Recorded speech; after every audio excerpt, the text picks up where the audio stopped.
इन 3 परिस्थितियों में पत्नी को कभी भी अकेले नहीं छोड़ना चाहिए। एक दीर्घ प्रेरणादायक कथा। नमस्कार दोस्तों, आपका फिर से स्वागत है हमारे चैनल बुद्ध ज्ञान में। दोस्तों, बहुत समय पहले की बात है। वृजपुर नामक एक नगर हुआ करता था।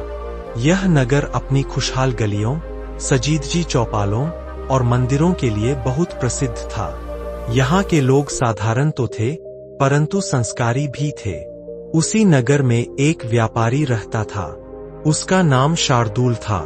शार्दूल बहुत ही मेहनती, ईमानदार और उसका परिवार बहुत ही प्रिय था।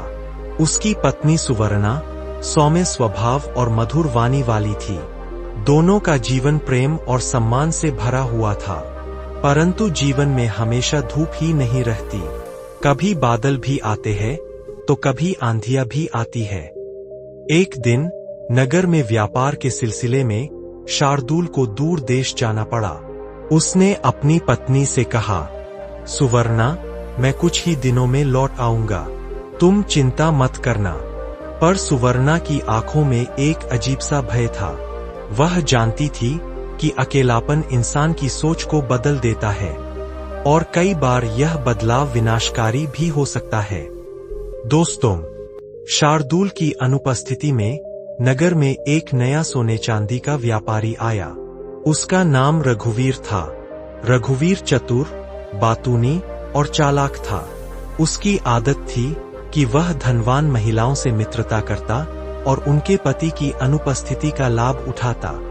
दोस्तों, एक दिन वह सुवर्णा के घर बहाने से आया और बोला, बहन जी, मुझे नगर में कोई अपना नहीं मिला। आप ही मेरी बहन के समान हैं। सुवर्णा ने सरल मन से उसका स्वागत किया, परंतु रघुवीर का मन शुद्ध नहीं था। धीरे धीरे वह बार बार आने लगा।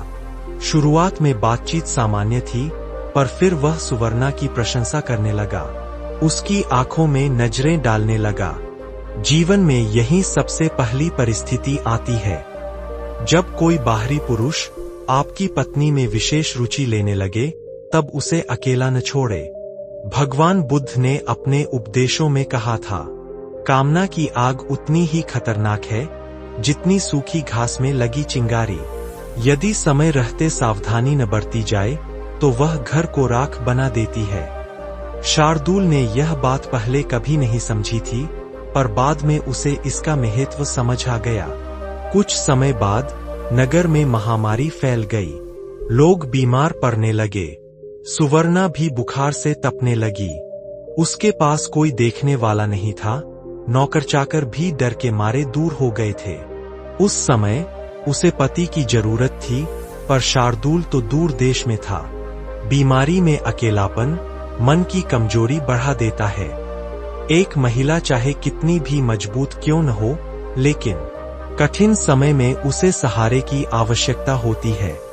बुद्ध ने कहा था, बीमारी के समय पत्नी को अकेला छोड़ना ऐसा है जैसे एक घायल पक्षी को खुले आकाश में छोड़ देना। शिकारियों के लिए आसान निशाना। यह दूसरी परिस्थिति थी। जब पत्नी बीमार हो तब उसे अकेला न छोड़े। समय बीता, बीमारी ठीक हुई। शार्दूल भी लौट आया। कुछ महीने बाद सुवर्णा के पिता का निधन हो गया। वह अपने मायके गई और वहां का वातावरण शोक से भरा था। मां अकेली रह गई थी। घर में आर्थिक कठिनाई थी। दुर्हक के समय मन भावनाओं के बवंडर में फंस जाता है। ऐसे में गलत लोग सांत्वना देने के बहाने पास आ सकते हैं। बुद्ध ने कहा था, शोक के समय इंसान का विवेक सबसे कमजोर होता है। ऐसे समय में पत्नी को अकेला मत छोड़ना, क्योंकि उसे भावनाओं के भंवर में धकेलने जैसा है। यह तीसरी परिस्थिति थी। जब पत्नी गहरे दुर्हक में हो तब उसे अकेला न छोड़े। दोस्तों, एक दिन शार्दूल भगवान बुद्ध के पास गया और विनम्रता से बोला, भंते, मैंने जीवन में बहुत यात्राएं की हैं, बहुत धन कमाया है, पर कभी यह नहीं सोचा कि मेरी पत्नी को किन समयों में मेरी सबसे अधिक आवश्यकता होती है। बुद्ध ने मुस्कुराते हुए कहा, गृहस्थ जीवन में धन आवश्यक है, पर विश्वास और सहारा उससे कहीं अधिक है। 3 समय ऐसे हैं जब पुरुष को अपनी पत्नी को अकेला नहीं छोड़ना चाहिए। जब कोई अन्य पुरुष विशेष निकटता दिखा रहा हो, जब वह बीमारी में हो, जब वह गहरे दुर्ख में हो। इन समयों में तुम्हारी उपस्थिति न केवल उसके लिए बल्कि तुम्हारे संबंध के लिए सुरक्षा कवच है। शार्दूल ने बुद्ध के वचनों को जीवन में उतार लिया। उसने न केवल व्यापार में बल्कि अपने परिवार में भी समय देना शुरू किया। सुवर्णा का मन और अधिक स्थिर, प्रसन्न और निश्चिंत हो गया, और नगर में यह कथा फैल गई कि पत्नी को कभी भी इन 3 परिस्थितियों में अकेला न छोड़ो, वरना घर की नींव कमजोर हो जाएगी। दोस्तों, आपको यह वीडियो कैसी लगी कमेंट करके जरूर बताएं, और ऐसी ही ज्ञान से भरी बातें जानने के लिए हमारे चैनल बुद्ध ज्ञान को सब्सक्राइब जरूर करें। नमो बुद्धाय नमः।